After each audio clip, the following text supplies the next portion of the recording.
My dear friends, I read this quote somewhere that your mind can become your best friend or the most dangerous place you ever walk into.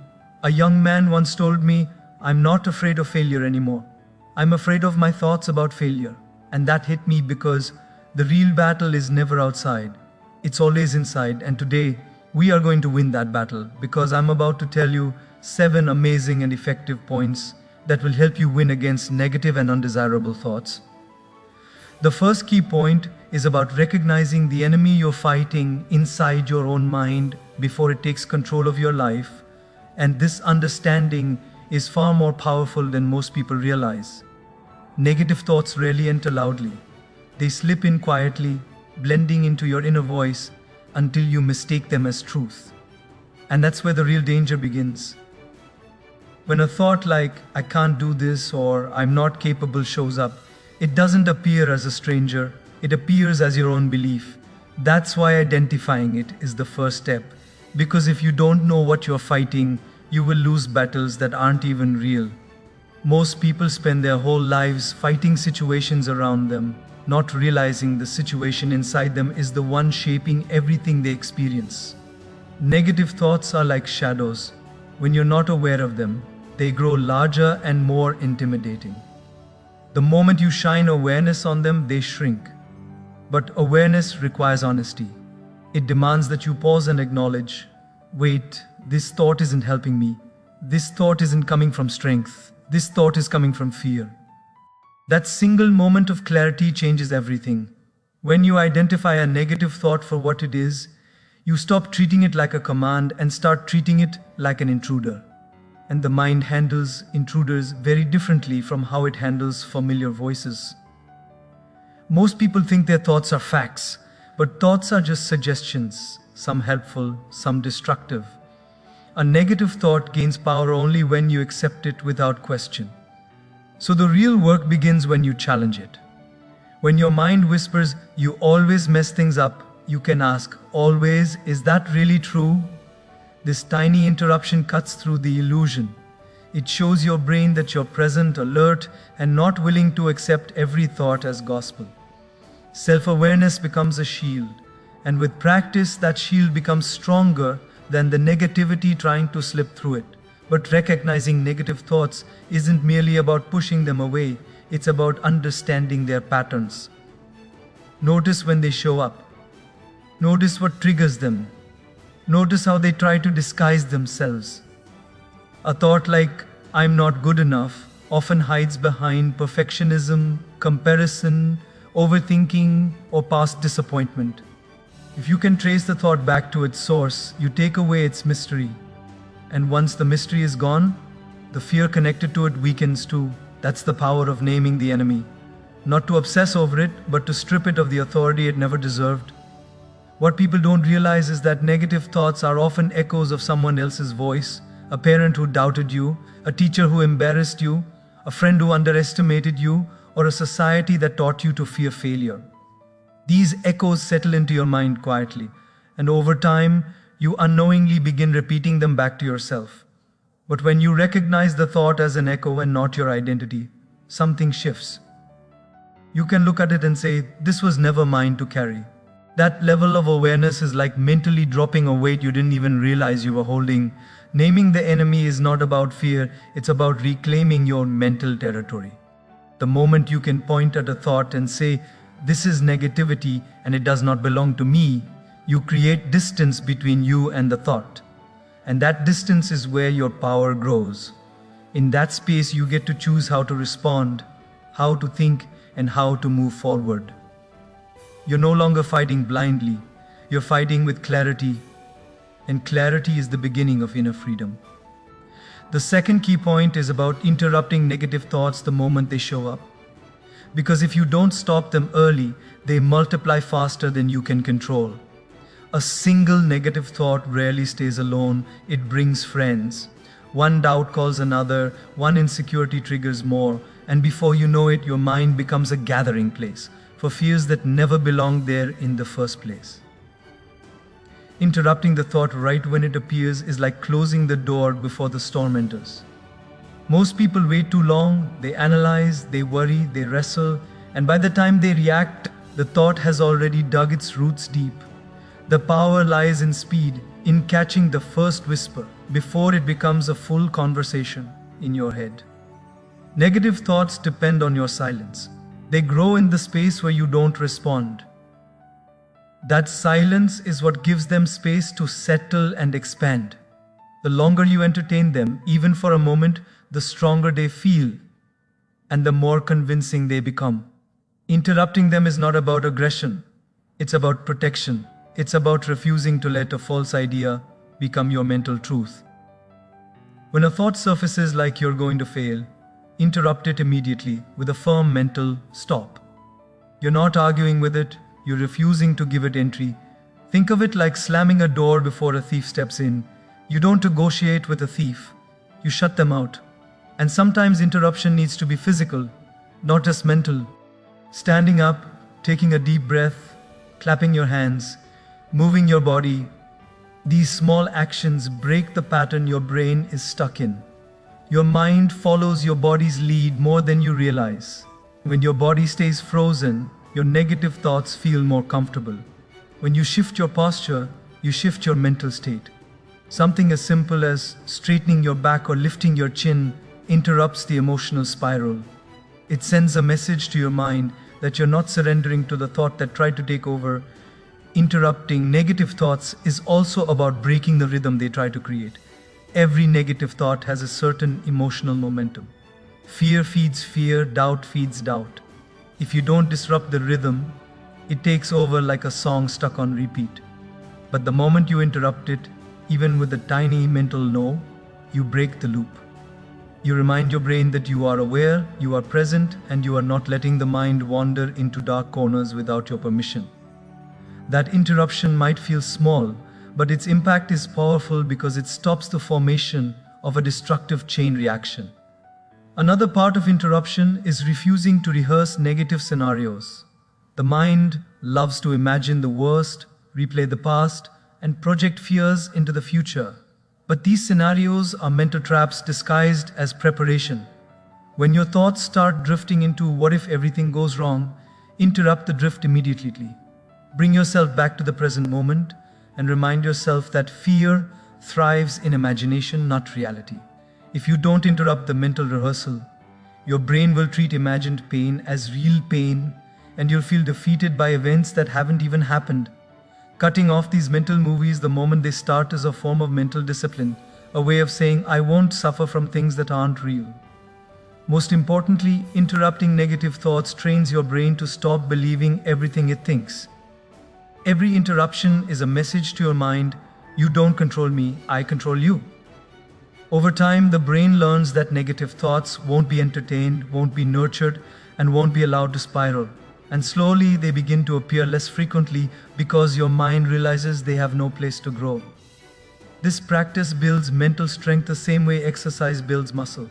Not overnight, but consistently.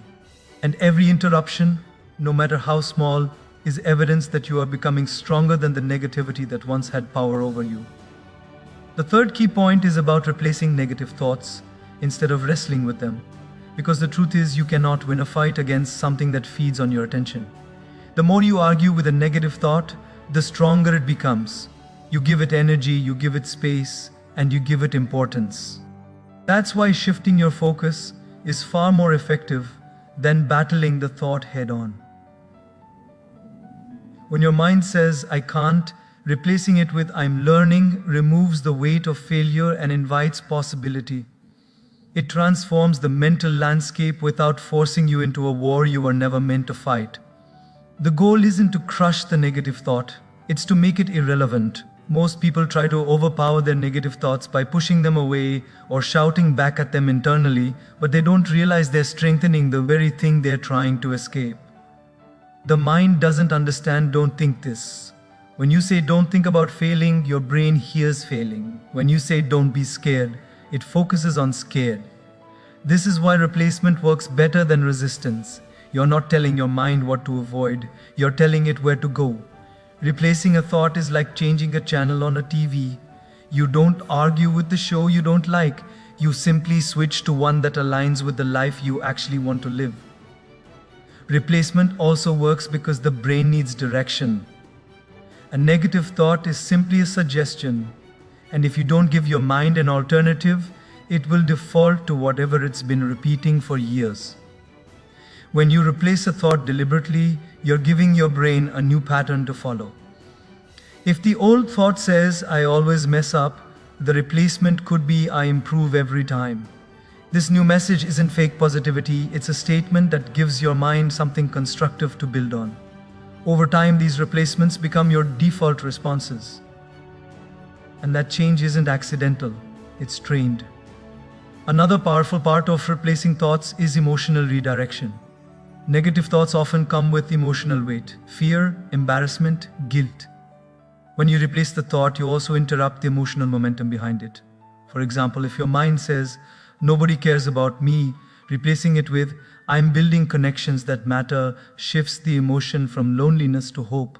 That emotional shift is crucial because emotions reinforce thoughts.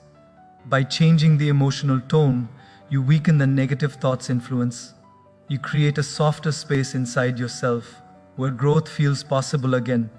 Replacement requires practice because your brain has spent years listening to one tone of voice. If negativity has been the loudest voice in your mind, replacing it will feel unnatural at first. That doesn't mean it isn't working. It means you're rewiring pathways that have been used for too long. When your brain fights back with, "But what if the negative thought is right?" remind yourself that thoughts are not predictions, they're patterns. And patterns can be replaced. You're not lying to yourself when you replace a thought. You're choosing a healthier interpretation of reality, one that leads you forward instead of holding you down. And the most important part of replacing negative thoughts is consistency. Not intensity, not perfection. Consistency. Every time you replace a negative thought with one that supports your growth, you strengthen a new mental habit. Eventually, the old thoughts lose their influence because they're no longer being fed. Your mind learns that it doesn't need to go to the darkest place first. It learns that there are better, more helpful ways to think. And with each replacement, you build a mind that works for you, not against you. The fourth key point is about feeding your mind the right things. Because your thoughts are shaped by whatever you consistently allow inside. Just like your body becomes weak when you fill it with junk, your mind becomes fragile when it's surrounded by negativity. Most people don't realize that their mental environment is quietly programming them every day. The voices they listen to, the content they consume, the people they keep close, all of it becomes the raw material for their thinking. If you constantly expose your mind to drama, criticism, fear, and doubt, you'll start believing that life itself is chaotic. But when you nourish your mind with encouragement, wisdom, and truth, you build a foundation that negativity cannot easily shake.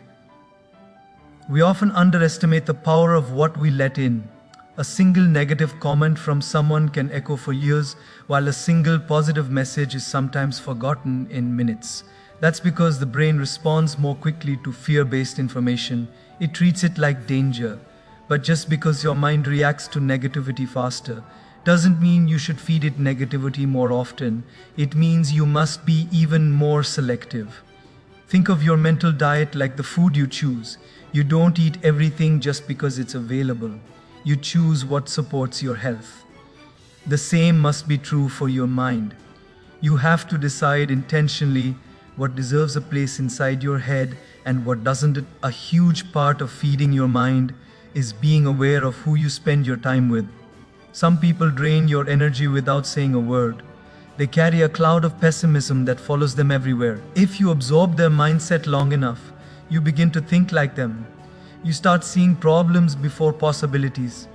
You start expecting disappointment instead of opportunities. On the other hand, when you are around people who push you, uplift you, and challenge you to grow, your mind becomes stronger. Their energy becomes your fuel. Their optimism becomes your lens. Surrounding yourself with the right voices is one of the strongest mental investments you can make. Content consumption is another silent factor that shapes your thinking. Many people start their day watching conflict, scrolling through arguments, absorbing fear-based headlines, and comparing themselves to unrealistic standards. They wonder why their minds feel heavy, anxious, or unstable. But the answer is sitting right in front of them. What you consume trains your brain. If you spend hours consuming negativity, you are training your mind to expect negativity. But when you consume inspiring stories, educational content, meaningful messages, and ideas that challenge you to grow, you train your brain to think in a more empowered way.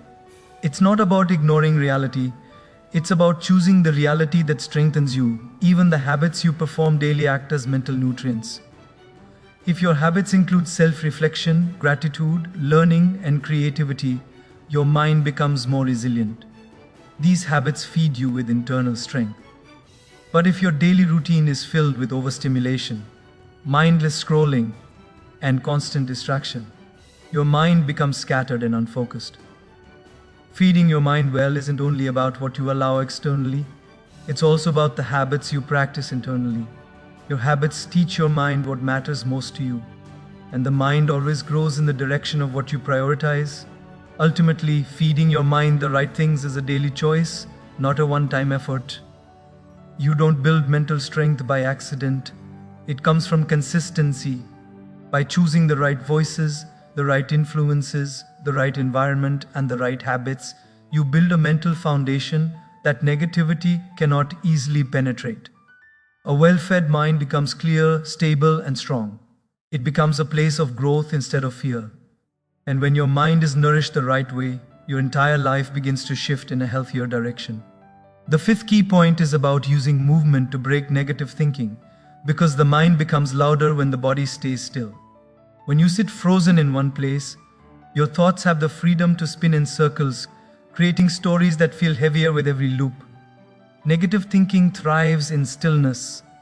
It loves when you're curled up, head down, shoulders tense, because your body language signals vulnerability, and your mind responds by digging deeper into fear.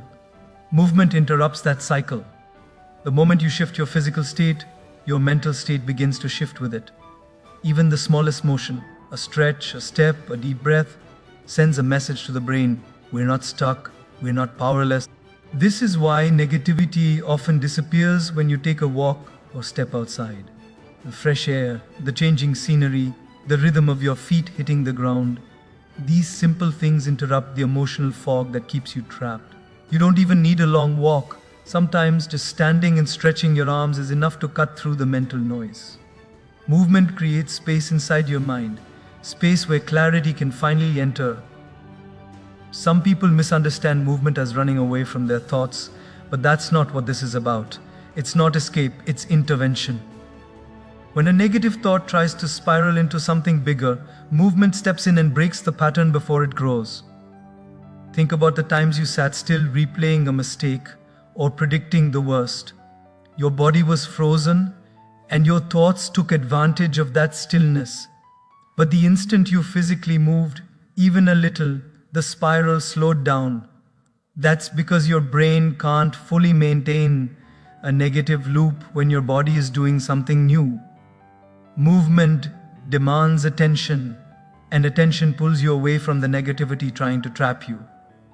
Another important part of this key point is understanding that your body stores emotions. Stress shows up in your shoulders. Worry settles in your stomach. Fear tightens your chest. When your mind is overwhelmed, your body reacts.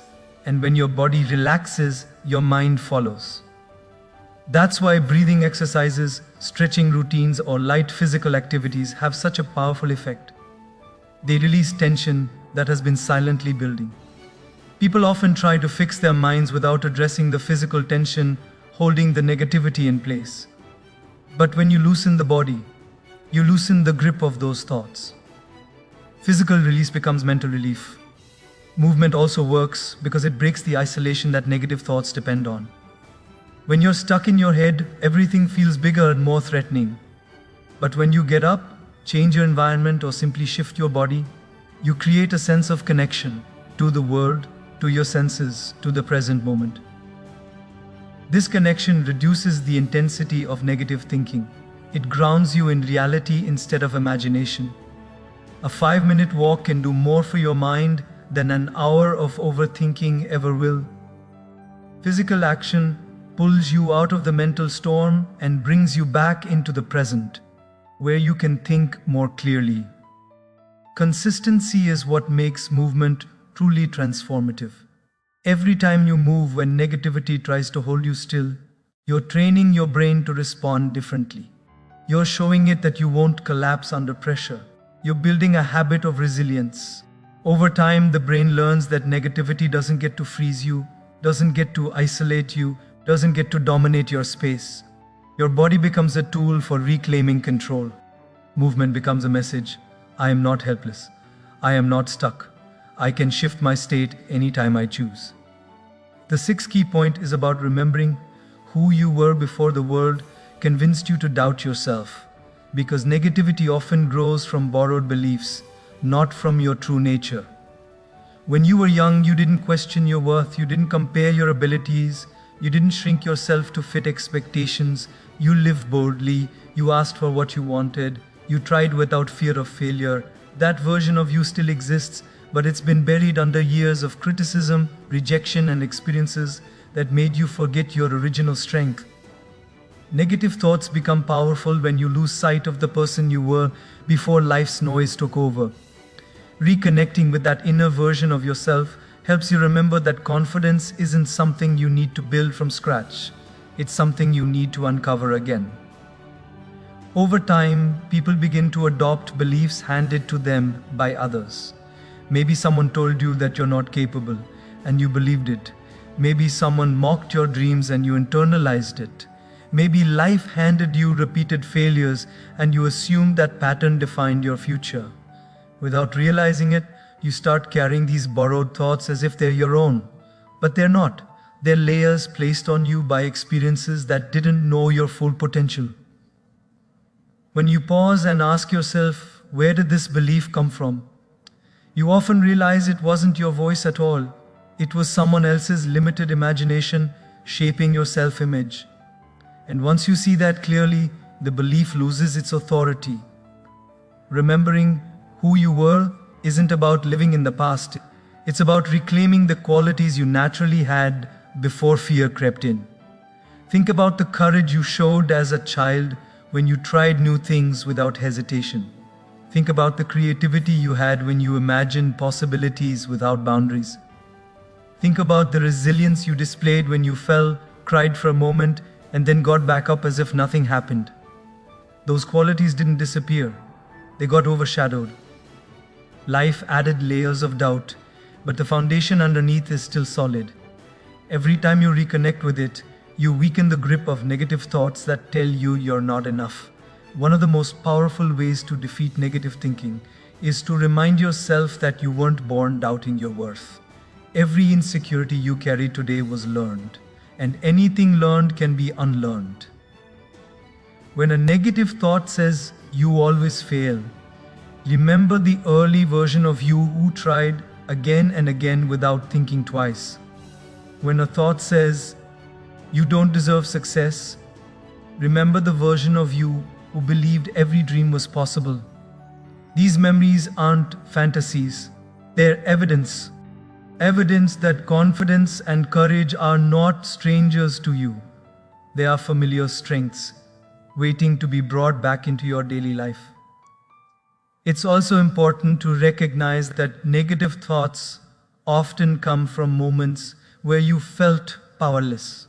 Maybe it was a situation where you weren't treated fairly.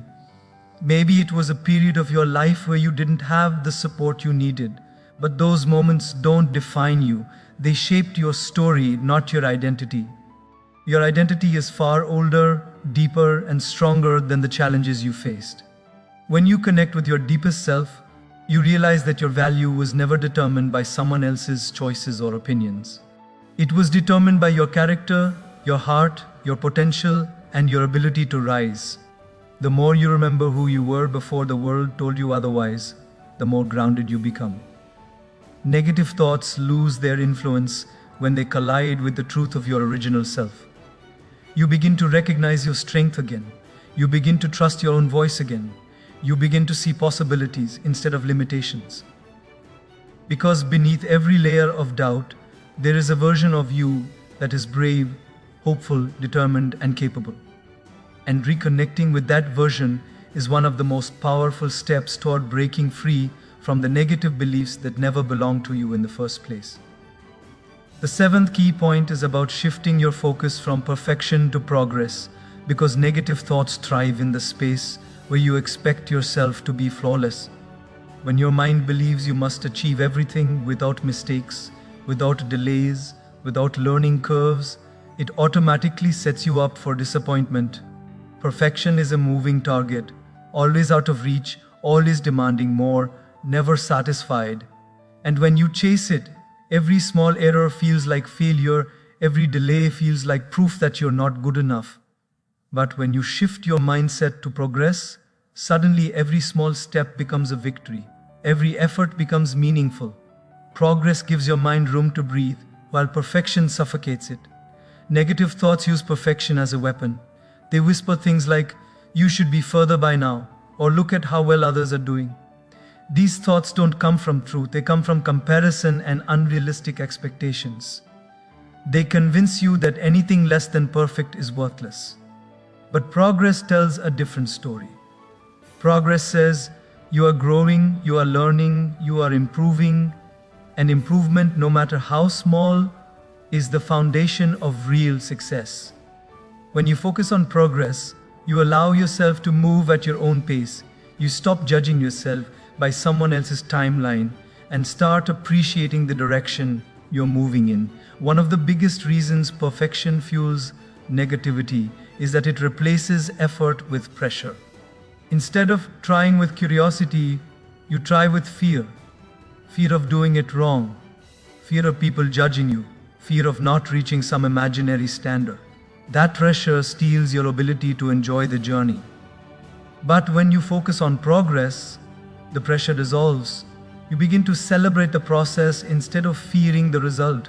You start valuing the steps you're taking today instead of obsessing over the destination you haven't reached yet. This mindset turns challenges into opportunities rather than threats, and that shift alone weakens the grip of negative thoughts. Progress also helps you recognize your own resilience. When you look back at your life, not through the lens of perfection but through the lens of growth, you'll notice how far you've already come. You'll see the moments where you kept going even when things felt impossible. You'll remember the times you overcame obstacles you once thought would break you. This reflection builds inner strength. It reminds you that you don't need to be perfect to be powerful. You just need to be consistent. Progress shines a light on your abilities, while perfection fixates on your flaws. Another reason progress is so powerful is because it keeps you grounded in reality. Perfection lives in an ideal world, one that doesn't exist. It creates imaginary timelines, imaginary expectations, imaginary comparisons. But progress lives in the real world, where growth takes time, where success is built step by step, where mistakes are part of the journey. When you shift to a progress-based mindset, you stop punishing yourself for being human. You stop expecting overnight change. You stop treating every setback as a personal failure. And when you stop punishing yourself, negative thoughts lose their strongest ally, unrealistic pressure. The truth is, focusing on progress builds momentum. Each small win gives you confidence for the next step. Each tiny improvement strengthens your belief in yourself. Over time, this momentum becomes a force that pushes negative thoughts out of your way. They simply can't survive in a mind that celebrates growth. And once you embrace progress as your guiding principle, you no longer feel trapped by the idea of being perfect. You feel empowered by the reality that you are becoming better every single day. In the end, everything you're striving for begins with a single decision. The decision to show up for your own life. Not halfway, not someday, not when circumstances become perfect, but now, in the middle of the uncertainty, the pressure, and the obstacles that try to convince you that you're not ready. Because readiness isn't something you wait for. It's something you build through action, through repetition, through refusing to quit even when no one is watching. The life you dream of doesn't respond to wishes. It responds to effort, consistency, and a mindset that refuses to settle for anything less than growth. As you move forward, remember that progress is not always loud. Sometimes it's silent, subtle, and slow. Sometimes the world won't clap for you, won't notice your sacrifices, won't acknowledge how much you've pushed through. But that doesn't mean you're not advancing. Growth happens in the shadows long before it appears in the light. Trust that every step, every challenge, and every small victory is compounding into something far greater than you can see right now. Your journey is unfolding even when the results aren't obvious. And when you feel uncertain, because you will, return to the truth that has carried every great achiever forward. You are capable of far more than you've allowed yourself to believe. Strength grows from struggle, clarity grows from experience, and confidence grows from doing the things you once thought you couldn't. There is nothing weak about starting small. There is nothing embarrassing about moving slowly. The only true failure is refusing to try. So let this moment be your reminder. Your story is still being written, not by your past, not by your fears, not by the opinions of people who do not understand your vision, but by your courage to continue. The world is waiting for the version of you who finally realizes their own power. The version of you who stops shrinking, stops doubting, and stops apologizing for wanting more from life. The version of you who chooses growth over comfort, purpose over hesitation, and discipline over excuses. No matter how many times you've fallen, no matter how long you've paused, no matter how heavy your journey has felt, you can begin again. You can reclaim your energy, your focus, and your belief in what's possible. New chapters don't start when the world gives you permission. They start when you decide you're done holding yourself back. So stand tall, breathe deep, and step forward with intention.